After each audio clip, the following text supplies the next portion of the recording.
நேத்து என்ன நடந்தது அப்படின்னு பாத்தீங்கன்னா, நம்ம நேத்து வரைக்கும் என்ன பார்த்தோம்னா, இந்த போர் அப்படின்றது வந்து ஒரு முடிவுக்கு வந்து ஸ்ரீராமர், அப்புறமா சீதா தேவி வந்து இவங்க 2 பேரும் அங்க இருந்து கிளம்பிடுறாங்க. எல்லாம் அங்க வந்து ஒரு விருந்து மாதிரி வைக்கிறாங்க. அதுக்கப்புறம் அங்க இருந்து வந்து அவங்க கிளம்பிடுறாங்க. ஸோ கிளம்புனதுக்கு அப்புறம் அடுத்ததா என்ன அப்படின்னா, நம்ம மனசுல எல்லாருக்கும் என்ன கேள்வி வந்துட்டு இருக்கோம். என்ன ஒரு ஆவலா எதிர்பார்த்துட்டு இருப்போம் அப்படின்னா, அயோத்தியா மக்கள் அவங்கள எப்படி வரவேற்கிறாங்க? அதுக்கப்புறம் அவங்க எப்படி இங்க வந்து ஆட்சி செய்துட்டு இருந்தாங்க? சோ இதெல்லாம் நமக்கு தெரிஞ்சுக்கணும்னு ஆவலா இருக்கும் இல்லையா? சோ அந்த வகையில இன்னைக்கு என்ன நடந்தது அப்படின்றத நம்ம பார்க்கலாம். இப்போ சோமா அவங்க வந்து இந்த கதைய அனுசுயா அப்புறம் அவங்க அம்மாக்கும் அப்புறம் அங்க இருக்கிற மத்த துறவிகள்லாம் வந்து அவங்களுக்கும் சேர்த்து இந்த கதைய வந்து சொல்லிட்டு இருக்காங்க. சீதா மாதாவுடைய கதைய. அப்போ இந்த கதை வந்து இதுவரைக்கும் முடிவடைந்த உடனே அவங்க என்ன சொல்றாங்க, சோமா வந்து என்ன சொல்றாங்கன்னா, "இவ்ளோ பேர் துறவிகள் வந்திருக்கீங்க. நான் வந்து இவ்ளோ நேரம் உங்கள கவனிக்காம போயிட்டேன்." அப்படின்னு சொல்லும்பொழுது, "இல்ல, இல்ல. நீங்க எங்களுக்கு உணவுலாம் பரிமாறணும்னு நான் கிடையாது. நீங்க எங்க ஆன்மாக்கே உணவு குடுத்துட்டீங்க. இத கேட்டு எங்களுக்கு வந்து ஒரு திருப்தியா சாப்பிட்ட மாதிரியே இருக்குன்ற மாதிரி அவங்க சொன்னதும், அதோடைய அ இவ எல்லாரும் கலைஞ்சு போயிடுறாங்க. எல்லாரும் எழுந்து போயிடுறாங்க. சோமா வந்து அவங்களுக்கு கொஞ்சம் ஓய்வு தேவைப்படும் இல்லையா? பேசிட்டே இருக்கிறதுனால, அதுக்கப்புறம் அவங்களும் வந்து ஓய்வு எடுக்கிறதுக்கு போயிடுறாங்க. அப்போ இந்த அனுசூயாவும், அவங்க அம்மாவும் வந்து திரும்பவும் அவங்களுடைய இந்த காட்டுல இருக்கிற அந்த ஆசிரமம் இருக்கு இல்லையா? அந்த குடில் மாரி இருக்கு இல்லையா? சோ அங்க போறாங்க. போனதுக்கப்புறம் அவங்களுக்கு வந்து 2 பேருக்குமே பசி அப்படின்றது இல்ல. எதுவுமே சாயந்தரம் சாப்பிடணும்னே தோணல. இந்த கதைய கேட்டு இதுக்குள்ளேயே அவங்க வந்து யோசிச்சுட்டு இருக்காங்க. அப்போ சோ இந்த அனுசூயா அவங்க அம்மா வந்து தூங்கிடுறாங்க. ஆனா வந்து அனுசூயாக்கு வந்து தூக்கம் வரல. ஏன்னா அந்த அந்த சிந்தனைகள்லயே அவங்க இருக்காங்க. அப்போ அவங்க இரவு நேரத்துல வெளிய வந்து அந்த நிலவு இருக்கு இல்லையா? அந்த அந்த பிறை மாதிரி இருக்கு. Crescent Moon. சோ அந்த பிறைய வந்து பார்த்துட்டபடி, வானத்துல இருக்க நட்சத்திரங்கள பார்த்தபடியே, எவ்ளோ அழகா பளிச்சுன்னு இருக்குது இந்த நட்சத்திரங்கள். ஒண்ணு பிரைட்டா இருக்கு, ஒண்ணு டிம்மா இருக்கு. எல்லாத்தையும் பார்த்துட்டே இருக்காங்க. இந்த நட்சத்திரங்கள் இவ்ளோ காலமா இருக்குதே! நம்ம மகாராணி பத்தி இந்த நட்சத்திரங்களுக்கு இதெல்லாம் தெரிஞ்சிருக்குமா? அவங்களுடைய அந்த எவ்ளோ தெய்வீகமான ஒரு வேலைய பத்தி, அவங்க எப்படிலாம் இந்த பூமியில வந்து ஸ்ட்ரகிள் ஆனாங்க, துயரங்கள சந்திச்சாங்க, அவங்களுடைய வெற்றிகள், அவங்களோட தோல்விகள் இத பத்திலாம் வந்து இந்த நட்சத்திரங்களுக்கு தெரிஞ்சிருக்குமா? இந்த நட்சத்திரங்கள் அவங்களுக்கெல்லாம் ஏதாவது உதவி பண்ணியிருக்குமா? இல்ல வெறுமனே பார்த்துட்டு இருக்குதா? அப்படின்னு சொல்லிட்டு, நான் வந்து சீதா மாதாவ எவ்ளோ விரும்புறேனோ, மகாராணிய எப்படி விரும்புறேனோ, அந்த மாதிரி இந்த நட்சத்திரங்களும் வந்து விரும்புதா அவங்கள அப்படின்னு சொல்லிட்டு, இந்த வானத்த பார்த்துட்டே நட்சத்திரங்கள், இந்த நிலவ பார்த்தபடியே அவங்களுக்குள்ள பலவிதமான அனுசூயாவுக்கு வந்து பலவிதமான எண்ணங்கள் ஓடிட்டே இருக்குது. அதுக்கப்புறம் வந்து ஆம், இப்போ இந்த நெறைய பெண் துறவிகள் பத்தி பேசிட்டு இருந்தாங்கல்ல, சோமா கதையில சொல்லியிருந்தாங்கல்ல, பெண் சாமியார்கள் வந்து நெறைய பேர் இருக்காங்க அப்படின்னு சொல்லிட்டு விமன் சேஜஸ். சோ அவங்கலாம் எங்க இருப்பாங்க? ஒருவேளை அவங்க வந்து இந்த நட்சத்திரங்கள், இந்த கிரகங்கள வந்து மேற்பார்வை பார்ப்பவர்களா இருப்பாங்களா? அ ஏன்னா அவங்களுக்கு வந்து வெறும் இந்த பூமிய பாதுகாப்பது மட்டுமே வேலையா இல்லாம, இன்னும் நெறைய உயரிய தலங்கள் இருக்கும்ல. ஒருவேளை அங்க இருப்பாங்களா? ஒருவேளை நம்ம மகாராணி கூட அங்க தான் இருப்பாங்களா? இத விட இன்னும் பல பிரபஞ்சங்கள் இருக்கும் இல்லையா? அந்த பிரபஞ்சங்கள்ல முக்கியமான வேலைகள பார்த்துட்டு இருப்பாங்களா? எங்க இருப்பாங்க? அப்படின்னு சொல்லிட்டு வந்து இவங்களுக்கு வந்து ஏதேதோ யோசனைகள். ஏன்னா அந்த கதைய விட்டு அவங்க இப்ப எங்க இருப்பாங்க? சீதா மாதாலாம், இந்த பெண் துறவிகள்லாம் எங்க இருப்பாங்க? அப்படின்னு சொல்லிட்டு, அந்த மாரி யோசனைகள் வந்துட்டே இருக்குது. இப்போ வந்து அவங்களுக்கு சீதா மாதா மேல இருக்கிற அன்பும் இருக்குது. அதே சமயத்துல கூடுதலா வந்து சோமா அவங்களுடைய நெருக்கமாக இருக்கணும். அவங்க கூடயே ஸ்டே பண்ணி, அவங்க கிட்ட வந்து பல விஷயங்கள் கத்துக்கணும். அவங்களுக்கு வந்து ஒரு சேவை செய்யணும். இது போல எல்லாம் வந்து அவங்களுக்குள்ள தோணுது. அதுக்கப்புறம் அவங்களுக்குள்ளயே அடுத்த எண்ணம் என்ன வருது அப்படின்னா, இல்ல, இல்ல என்னுடைய திருமணத்துக்கு நான் வந்து ஒப்புதல் தெரிவிச்சுட்டேன். அப்ப வந்து அ இத இத நோக்கி தான் நான் செல்லணுமே தவிர, நான் வந்து சோமா அவங்க கூட இருக்க முடியாது அப்படின்னு சொல்லிட்டு யோசிக்கிறாங்க. அதுக்கப்புறம் வந்து சோமா அவங்க சொன்ன கதைய கேட்டு இவங்களுக்குள்ள வந்து மனசுல இருக்கிற பல தடைகள வந்து இவங்க அறியப்படாத தடைகள் இருந்தது இல்லையா? இந்த பயங்களா இருக்கட்டும், தடைகளா இருக்கட்டும், அது எல்லாமே கிளியர் ஆன மாதிரியே இவங்க வந்து உணர்ந்துட்டு இருக்காங்க. அதுக்கப்புறம் வந்து அடுத்ததா வந்து அ இவங்க வந்து யோசிச்சுட்டே இது மாரி யோசனையிலேயே இருக்கும்பொழுது இவங்களுக்கு நல்லா வந்து தூக்கம் வந்தது. உள்ள கூட போய் தூங்காம, அ வெளியவே படுத்துட்டு அந்த அந்த குடிலுக்கு வெளியவே படுத்து அந்த ஆசிரமத்துக்கு வெளியவே அப்படியே படுத்துட்டு அப்படியே தூங்கிடுறாங்க. விடிஞ்சது கூட அவங்களுக்கு தெரியாத அவங்க தூங்கிட்டு இருக்காங்க. அதுக்கப்புறம் அவங்க அம்மா வந்து இவங்கள எழுப்பிட்டு அடுத்த நாள் காலையில, "எழுந்துரு! நீ என்ன இங்கே படுத்துட்டு இருக்க?" அப்படின்னு சொல்லிட்டு நம்ம வந்து நாளைக்கு இன்னைக்கு பொழுது விடிஞ்சிருச்சு. நாளைக்கு வந்து நம்ம வந்து ஊருக்கு கிளம்பணும் இல்லையா? நம்ம ஜர்னி ஸ்டார்ட் பண்ணணும் அப்படின்னு சொல்லிட்டு சொல்றாங்க. ஸோ நமக்கு சோமா வந்து இவ்ளோ கதைகள சொல்லிட்டு இருக்காங்க. இவ்ளோ விஷயங்கள சொல்லியிருக்காங்க. கிட்டத்தட்ட நிறைவுக்கு வந்துருச்சு. சரி இன்னும் இன்னைக்கு என்ன சோமா சொல்றதுக்கு இருக்கு அப்படின்றத கேட்டுட்டு நம்ம பயணத்த ஸ்டார்ட் பண்ணணும் அப்படின்னு சொல்றாங்க. சரி உன்ன பத்தி பேசுறதுக்கே டைமே கிடைக்கலையே சோமா அவங்க கிட்ட. உன்னோட திருமணத்த பத்தி நீ ஏன் இப்படி பிஹேவ் பண்ற? இப்படி நடந்துக்கிற அத பத்தி கேட்கலான்னு வந்தா, அத பத்தி கேட்க முடியாமலே போச்சே! அப்படின்னு சொல்லிட்டே இருக்கும்பொழுது, அதுக்கு வந்து அனுசூயா என்ன சொல்றாங்க அப்படின்னா, "இல்லம்மா தேவை கிடையாது. ஏன்னா, நான் இனிமேல் வந்து என்ன மாத்திக்கிட்டேன். அப்பா வந்து எனக்கு என்ன நினைக்கிறாரோ, அந்த வாழ்க்கைய நான் ஏத்துக்கிறதுக்கு தயாரா இருக்கேன்." அப்படின்னு சொல்றாங்க. அப்போ அவங்க அம்மாக்கே ஆச்சரியமாயிடுது. "என்னது இவ்ளோ ஒரு மாற்றம் வந்துருச்சு உன்கிட்ட. சும்மாவோட மேஜிக் வந்து உன் மேல ஒர்க் ஆயிடுச்சு. உன் மேல ஒரு ஒர்க் ஆயிடுச்சு." அப்படின்ற மாரி சொல்றாங்க. அதுக்கப்புறம் அவங்க வந்து அந்த குடில்ல இருந்து அங்க இருக்கிற அந்த ஆசிரமத்துல வந்து குடுக்கப்படுற அந்த உணவ சாப்பிட்டுட்டு காலையில டிஃபன் மாதிரி இருக்கும் இல்லையா? அந்த ஸ்மால் மீல் சாப்பிட்டுட்டு அவங்க அங்க இருந்து வந்து சோமாவுடைய இருக்கிற இடத்துக்கு போறாங்க. அங்க போயிட்டு வந்து சோமா அவங்க கிட்ட சொல்றாங்க. "நாங்க வந்து நாளைக்கு கிளம்புறதா இருக்கோம். இன்னைக்கு வந்து உங்கள பார்த்துட்டு போலான்னு வந்திருக்கோம்." அப்படின்னு சொன்ன உடனே, அ சோமா என்ன பண்றாங்கன்னா, உடனே அனசூயா பக்கம் திரும்பி கேட்கறாங்க. "ஓகே. ஆம் உனக்கு வந்து எதுனா கேள்விகள் இருக்கா? நீ வேற ஏதாவது நான் உனக்கு சொல்லணும்னு எதிர்பார்க்கிறியா?" அப்படின்னு கேட்கும்பொழுது, நேத்து பார்த்தீங்கன்னா, முந்தின இரவு வந்து அனுசூயாவோட மனசுல வந்து பலவிதமான கேள்விகள் இருந்தது இல்லையா? இவ்ளோ நேரம் நம்ம பார்த்தோம் இல்லையா? ஆனா, சோமாவ பார்த்த உடனே அவங்களுக்கு இந்த கேள்விகள் எல்லாம் காணாம போயிடுச்சு. என்ன சொல்றது? அப்படின்னு கேட்கும்போது நினைக்கும்போது, சரி சீதா மாதா மகாராணி சீதா வந்து அயோத்தியாவுக்கு திரும்பி போனாங்க இல்லையா? அந்த கதைய சொல்லுங்களேன். அங்க என்ன நடந்தது அந்த மாளிகையில? எப்படி அந்த மாளிகையில இருந்தாங்க? என்ன நடந்தது? அத பத்தி சொல்லுங்களேன் அப்படின்னு சொன்னோனே, சோமா சொல்றாங்க, "அது ஒரு பெரிய கதை" அப்படின்னு மறுபடியும் வந்து கண்கள மூடி அந்த கதைய சொல்றதுக்கு துவங்குறாங்க. ஏன்னா இவங்க இதெல்லாம் வந்து ஒரு தியான நிலையில தான் வந்து சொல்லுவாங்க. சரியா? அந்த மாரி கண்ண மூடிட்டு அவங்க சொல்லும்பொழுது, அவங்க என்ன சொல்றாங்க அப்படின்னா, அந்த ஒரு இலங்கையில இருந்து கிளம்பின உடனே ஸ்ரீராமரும், சீதையும் வந்து ஒரு இந்த சேது பாலம் கட்டப்பட்டுச்சு இல்லையா? அந்த ஒரு சமுத்திர கரையில அங்க வந்து சிவபெருமானுக்கு வந்து பூஜை போட்டாங்க இல்லையா? அந்த இடத்துக்கு வந்து 2 பேரும் வந்து அ ஸ்ரீராமரும், சீதாம்மாவும் வந்து அவங்க 2 பேரும் வந்து மறுபடியும் வந்து சிவபெருமான வந்து வழிபடுறாங்க. அதுக்கப்புறம் வந்து அ அங்கருந்து வந்து எங்க போறாங்க அப்படின்னு பார்த்தீங்கன்னா, திருப்பி அவங்க ஏற்கனவே இருந்த இடங்கள் எல்லாம் அப்படியே டச் பண்ணிட்டு, அந்த இடங்கள்லாம் அப்படியே பார்த்துட்டு ஒரு ஒரு இடமா பார்த்துட்டு, அதுக்கப்புறமா அவங்க வந்து அயோத்தியாக்கு திரும்புவாங்க. அந்த வழியில அவங்க வந்து யார பார்க்குறாங்க அப்படின்னு பார்த்தீங்கன்னா, அந்த பஞ்சவட்டியில அவங்க இருந்தாங்க இல்லையா? அங்க ஒரு குடில் மாரி அமைச்சுட்டு இருக்கும்பொழுது, அப்போ அங்க வந்து அ அ சந்திரிகா அப்படின்னு ஒரு கேரக்டர் நம்ம பார்த்திருந்தோம். உங்கள்ல சில பேருக்கு ஞாபகம் இருக்கும், சில பேர் மறந்திருப்பீங்க. அது யாரு அப்படின்னு பார்த்தீங்கன்னா, அங்க வந்து ஒரு ஆசிரமம் இருந்தது. அதுல வந்து பல அந்த துறவிகள், பல ஞானிகள் வந்து அங்க அங்க இருந்தாங்க. அப்ப அதுல வந்து ஒருத்தர் வந்து நல்லா ஸ் அ ஞானம் அடைந்தவரா இருந்தார். தனியா ஒரு ஆசிரமம் போய் ஸ்டார்ட் பண்ணாரு. ஆனா வந்து சூர்ப்பனகை வந்து எல்லா அந்த துறவிகள வந்து அழிக்கிறதுக்காக வந்து பிளான் போட்டுட்டு, அவங்க எல்லாரையும் வந்து அவங்க மேல முகம் வர மாதிரி நடந்துக்கிட்டு, அப்புறம் அவங்கள வந்து கொன்றுடுவாங்க இல்லையா? அதே போல தான் வந்து இந்த சந்திரிகா அவங்க ஹஸ்பண்டையும் பண்ணியிருந்தாரு இல்லையா? நம்ம பார்த்தோம். அப்ப அவங்களுக்கு வந்து இறுதி சடங்குலாம் வந்து ஸ்ரீராமர் தான் பண்ணியிருந்தாரு அப்படின்றது வந்து உங்களுக்கு நினைவு இருக்கும் அப்படின்னு நினைக்கிறேன். அந்த வகையில வந்து இவங்க 2 பேரும் வந்து சீதா மாதாவும், ஸ்ரீராமரும் வந்து சந்திரிகா இருக்கிற இடத்துக்கு போறாங்க. ஏன்னா சந்திரிகா கிட்ட வந்து ஏற்கனவே வந்து சீதா மாதா ப்ராமிஸ் பண்ணியிருந்தாங்க. நான் வரேன் மறுபடியும் உன்ன வந்து சந்திக்கிறேன்னு சொன்னாங்க. ஆனா அவங்க கடத்தப்பட்டதால அவங்களால மீண்டும் அங்க போய் சந்திக்க முடியல. அதனால இப்ப வந்து அவங்கள போய் பார்க்கறதுக்கு போறாங்க. ஸோ இவங்க இவங்க பார்த்த உடனே சந்திரிகா வந்து அ அப்படியே ஆச்சரியமாயிடுறாங்க. அதுக்கப்புறம் வந்து சீதா மாதா வந்து அவங்க கிட்ட வந்து சில விஷயங்கள் சொல்றாங்க. அதாவது நீ வந்து ரொம்ப நல்லா உனக்குள்ள வந்து ஆன்மீக முன்னேற்றம் நடந்திருக்கு நல்ல அப்படின்னு பார்த்த உடனே அவங்க தெரிஞ்சுக்கிறாங்க இல்லையா? அதுக்கப்புறம் சொல்றாங்க, "இன்னும் சில வருஷங்கள் போனதுக்கப்புறம் உனக்கு ஒரு மகன் கிடைப்பான்" அப்படின்னு சொன்னோனே, "எப்படி மாதா அது பாசிபிளா இருக்கும்?"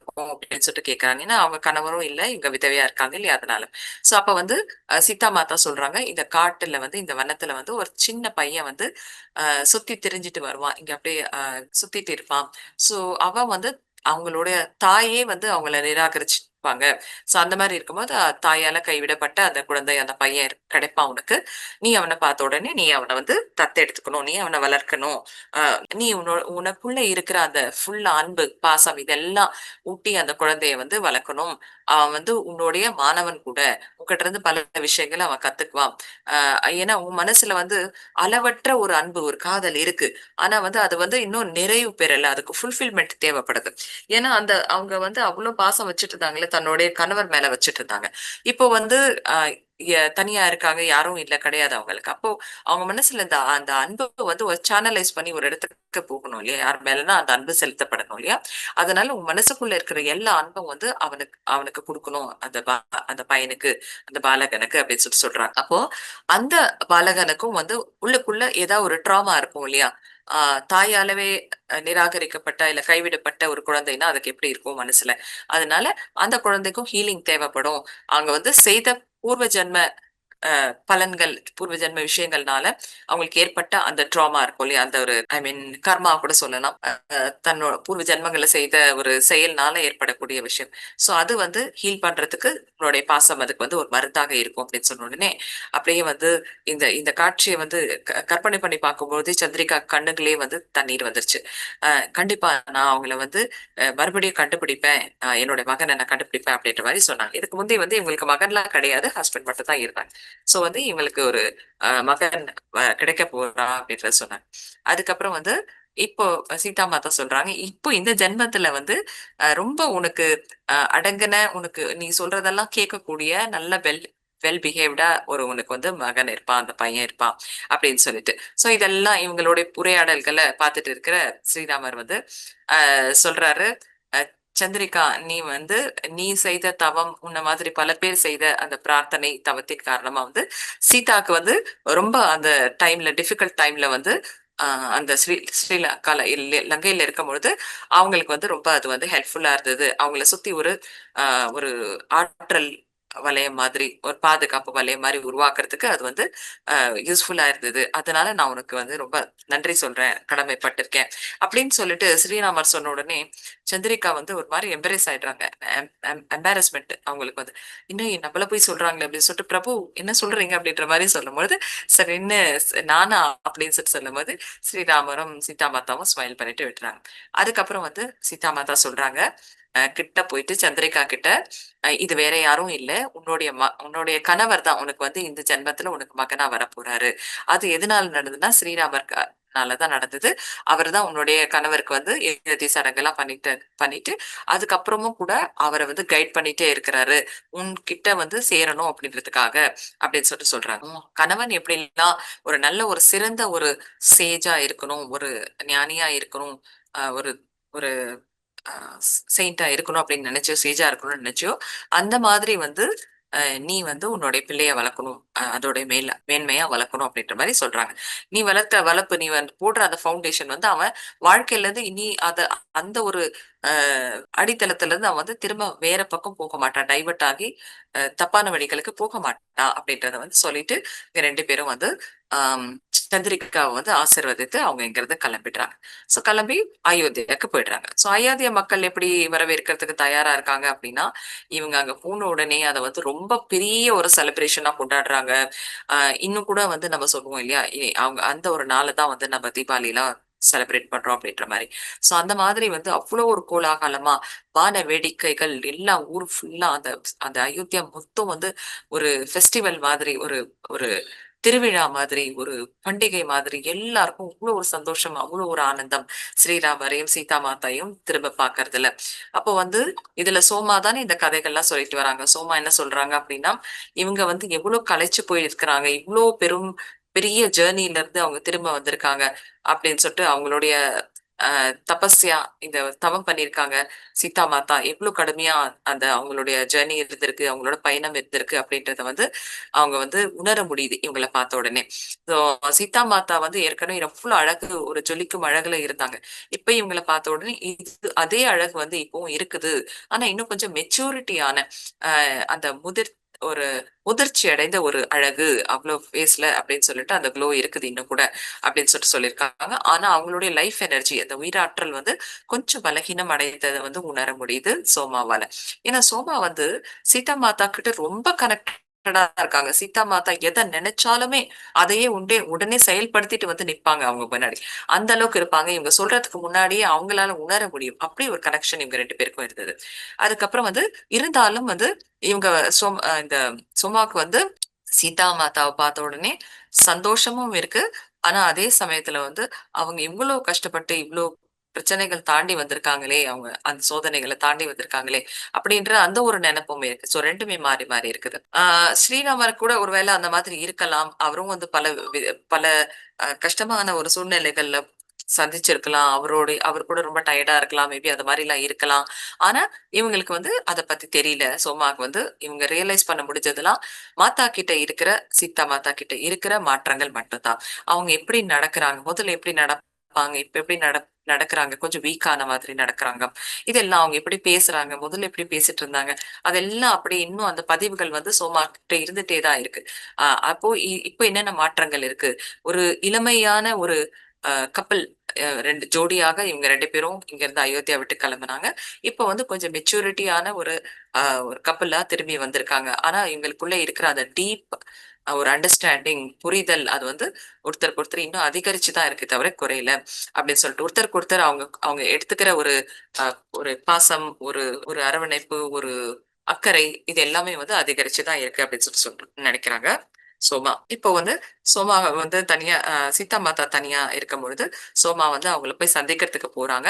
ஆனா வந்து இந்த பயணத்த பத்தி எதுவுமே கேட்க மாட்றாங்க. ஏன்னா வந்து கஷ்டமான ஒரு சூழல வந்து மறுபடியும் எதுக்கு நினைவுபடுத்தணும் அப்படின்றதுக்காக அவங்க வந்து சைலன்ட்டா இருக்கிறாங்க. ஆனா வந்து சீதா மாதா என்ன பண்றாங்க அப்படின்னா, இதுக்கு முன்னாடி மிதிலைல இருந்து அவங்க கூட வந்த அந்த அ பணிப்பெண்கள் இருக்காங்க இல்லையா?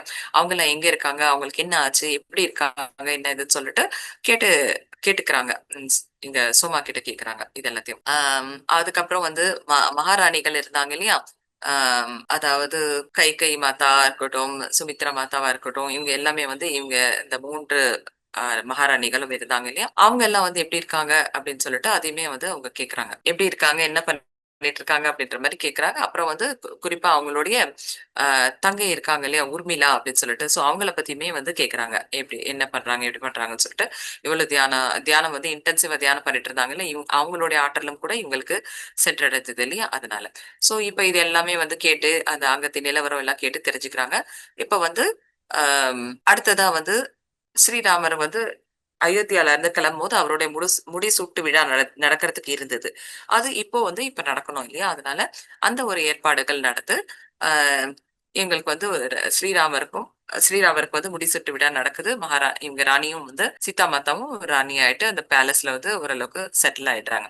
இப்போ வந்து அவங்க கிளம்பும்போது இருந்த அ அந்த ஒரு சிட்டி அந்த அயோத்தியா நகரம் வந்து இப்போ வந்து முற்றிலும் மாறி போயிருக்கு. ஏன்னா 14 வருஷங்கள் கடந்து போயிருக்குது. 1 வருஷம் 2 வருஷத்திலேயே நம்மளால பார்க்க முடியும். எவ்வளோ விதமான நம்மள சுத்தி வந்து மாற்றங்கள் ஏற்படுது அப்படின்றத வந்து நம்ம பார்த்துக்கிட்டே தான் இருக்கோம் இந்த காலத்துல கூட. ஸோ அந்த மாரி இருக்கும்போது 14 வருஷங்கள் அப்படின்னா நீங்க நெனச்சு பாருங்க. அது எவ்வளோ பெரிய காலம். அதுல என்னென்ன மாற்றங்கள் ஆயிட்டுருக்கும் அப்படின்னு சொல்லிட்டு. இப்போ வந்து நெறைய வந்து இந்த இடத்துல வந்து அதாவது வியாபாரம் ரொம்ப பெருகி போச்சு. இது ஒரு பெரிய சிட்டியா மாறிடுச்சு. இதுல வந்து வெளிநாட்டுல இருந்து கூட வரவங்க கூட வியாபாரிகள் வந்து இந்த இந்த மார்க்கெட்ல, இந்த தெருக்கள்ல வந்து சுத்திட்டு இருப்பாங்க. இப்ப வந்து பெண்கள் வந்து குறிப்பா அந்த மார்க்கெட் பிளேஸ்லயோ, இல்ல எங்கேயோ வீதிகள்ல தனியாக போறது வந்து பாதுகாப்பற்றதாக வந்து கருதப்படுது. சோ இந்த ஒரு விஷயம் மட்டும் சீதா மாதாவால ஏத்துக்க முடியல. மத்த வளர்ச்சிகள் எல்லாம் ஒண்ணும் அத பத்தி பெருசா இது பண்ணும் இல்லன்னா கூட, பெண்களுக்கு இந்த மாரி அவங்க வந்து கொஞ்சம் கொஞ்சமா ஒரு சப்ரஸ் ஆயிடுறாங்க அப்படின்ற மாரி அத வந்து ஃபீல் பண்றாங்க அவங்க. ஏன்னா அவங்க இத்தன வருஷங்களா வந்து காடுகள்ல தனியா எங்க வேணா சுத்தி திரிஞ்சு அவ்வளோ ஒரு சுதந்திரமா இருந்தவங்க. இங்க வந்து எப்படி பெண்களோட நிலைமை இருக்கு அயோத்தியால அப்படின்னு சொல்லிட்டு அவங்களுக்கு கொஞ்சம் அது வந்து ஏத்துக்க முடியாததாக இருக்குது. சோ அதுக்கப்புறம் வந்து ஒரு நாள் என்ன ஆகுதுன்னா, சீதா மாதாவும், ஸ்ரீராமரும் வந்து அந்த அந்த குதிரை வண்டியில வந்து அவங்க வந்து அந்த ஊருக்குள்ள போயிட்டு ஐ மீன் அந்த அயோத்தியால வந்து சுத்தி பார்க்கறதுக்காக அப்படியே போயிட்டு இருக்கும்பொழுது, சீதா மாதா வந்து சேரியட் ஸ்டாப் பண்ணாங்க. ஒரு இடத்துல நிறுத்திட்டு அந்த அந்த குதிரை வண்டிய நிறுத்திட்டு அந்த ரதத்த நிறுத்திட்டு அவங்க வந்து இறங்கிட்டாங்க. இறங்கி வேக வேகமா நடக்க ஆரம்பிச்சாங்க. ஸோ இப்ப வந்து என்னன்னா, இப்ப கூட நம்ம பார்க்குறோம்ல, ஒரு பொலிட்டீஷியன்ஸோ, ஒரு விஐபிஸோ வந்து வராங்க அப்படின்னா, பப்ளிக்ல வராங்க அப்படின்னா, அவங்களுக்கு ரொம்ப பாதுகாப்பு குடுக்க குடுக்க வேணும். அவங்க வந்து பப்ளிக்ல போயிட்டு எல்லார் மாதிரியும் நடமாட முடியாது. ஸோ அதே மாதிரி மகாராணி அண்ட் அ மகாராஜாக்கும் இருக்கும் இல்லையா? அது மாரி இருக்கும்பொழுது இவங்க இறங்கி போனோனே காவலாளிகள் வந்து பின்னாடி இவங்களே பின்தொடர்ந்து அவங்களுக்கு பாதுகாப்பு குடுக்கணும் அப்படின்றதுக்காக வந்து போயிட்டு இருக்காங்க. ஆனா சீதா மாதா வந்து கட கட கடன்னு வேகமா போறாங்க. போயிட்டு வந்து என்ன என்ன எங்க போறாங்க அப்படின்னு பார்த்தீங்கன்னா, அந்த மார்க்கெட் பிளேஸ்லயே வந்து ஒரு மூலிகைகள் வியாபாரம் பண்ற ஒரு மூலிகை கடைகள் இருக்கு. மருந்து. அப்ப வந்து இந்த நாட்டு மருந்துகள் தான் நம்ம மூலிகை மருந்துகள் தான் வந்து இருந்தது. பிரபலமா இருந்தது. அரசருக்கே தேவைப்பட்டாலும் அந்த மருந்துகள் தான் இருந்தது. அப்போ அதனால அந்த மூலிகை விக்கிற இடத்துல வந்து ஒரு நபர் வந்து ஒரு ஆள் வந்து அவரு போயிட்டு ஏதோ ஒரு மருந்து கேட்கிறாரு. அந்த கடையில. அது வந்து அங்க இல்ல அப்படின்ற மாரி அவங்க சொல்லும்பொழுது, உடனே வந்து அங்க சீதா மாதாவும் வந்துடுறாங்க. அவங்க வந்து சொல்றாங்க, "இல்ல இந்த கடையில கிடைக்காது. நீங்க தேடுற அந்த ஒரு மருந்து நான் எங்க இருக்குன்னு நான் சொல்றேன் வாங்க" அப்படின்னு சொன்னோனே, இந்த ஆளு கொஞ்சம் ஒரு மாதிரி ஆயிட்டாரு. "என்ன இது? அ இது மகாராணி மாதிரி இருக்கே! என்ன எப்படி இவங்க?" அப்படின்னு சொல்லிட்டு அவர் வந்து கொஞ்சம் ஒரு தயங்குறாரு. இது என்ன நிஜமா? யாரு? என்ன? ஏது? அப்படின்ற மாரி தயங்கும்பொழுது, அதுக்கப்புறம் சீதா மாதா இன்னொரு வாட்டி சொல்றாங்க, வாங்க என்ன ஃபாலோ பண்ணுங்க. சீக்கிரம் வாங்க" அப்படின்னு சொன்ன உடனே அவர் வந்து தொடர்ந்து போறார். அதுக்கப்புறம் என்னன்னா, ஒரு நதிக்கரைக்கு அதாவது சரையு நதிக்கரைக்கு வந்து கூட்டிட்டு போறாங்க. அந்த நபர வந்து கூட்டிட்டு போறாங்க சீதா மாதா. அப்புறம் அங்க வந்து இந்த மூலிகைகள்லாம் அவங்க வந்து காட்டுறாங்க. இங்க தான் வந்து அந்த மூலிகை வந்து இருக்குது. அந்த மூலிகை எது? அப்புறம் அத எப்படி கண்டுபிடிக்கணும்? அத எப்படி பயன்படுத்தணும்? அப்படின்றது எல்லாமே இவங்க வந்து விவரமா சொல்றாங்க. "உன்னுடைய அம்மாவ குணப்படுத்தும் அந்த மருந்து வந்து இங்க இருக்கு பாரு" அப்படின்னு சொல்லிட்டு அந்த மூலிகைய வந்து சொல்லிட்டு, அத எப்படி ஃபுல் டீட்டெயில் குடுக்குறாங்க. இத வச்சு எப்படி பிரிப்பேர் பண்றது? அந்த மருந்த எப்படி உருவாக்குறதுன்னு. ஸோ மீன்வைல் வந்து அந்த அவங்களோட காவலாளிகள் கூட பார்த்தீங்கன்னா, உடனே கடகடன்னு கண்டுபிடிச்சு எப்படியோ ஒரு வழியா இவங்க இவங்க இருக்கிற இடத்த கண்டுபிடிச்சுட்டாங்க.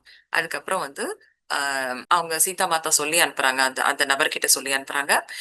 உன்னுடைய அம்மா வந்து இந்த மருந்த சாப்பிட்டு, இந்த மூலிகைகள சாப்பிட்டு சரியானதுக்கப்புறம், குணமானதுக்கப்புறம் என்ன வந்து பார்க்க சொல்லு அப்படின்னு சொல்லிட்டு, ஸ்மைல் பண்ணிட்டு கிளம்பிடுறாங்க. அந்த நபர் வந்து இவங்களுக்கு நன்றி சொல்றதுக்கோ, இல்ல எதுவுமே சொல்றதுக்கே அவங்க டைம் குடுக்கவே இல்ல. அந்த அளவுக்கு இவங்க ஃபாஸ்ட்டா அங்க பேசி பேசி முடிச்சுட்டு உடனே கிளம்பணும் இல்லையா? நான் ஒரு இடத்துல நிக்க முடியாது. அவங்கலாம் வந்து விஐபிஸ்ன்றதுனால, ஆ பாதுகாப்பு சம்பந்தப்பட்ட ஒரு இருக்கும் இதனால.